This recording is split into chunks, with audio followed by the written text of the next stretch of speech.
BNP সরকার কি আসলে এই সকল সন্ত্রাসীদেরকে পালবে নাকি হচ্ছে এদেরকে গ্রেফতার করবে, এটা তার মানে সরকার বিএনপি সরকার ভালো জানে।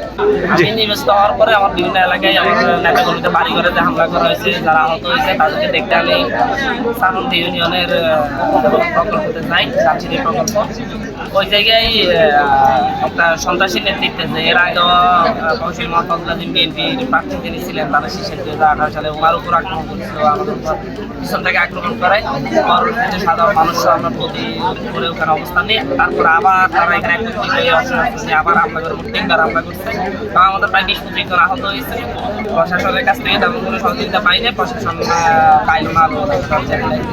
তো এখন এরপরে আমরা সেখান থেকে পরবর্তীতে অনেকক্ষণ অবস্থান নিয়ে তারপর পরিস্থিতি ঠান্ডা হলে চলে আসে।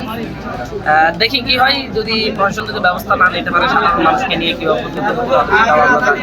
সেভাবে হবে।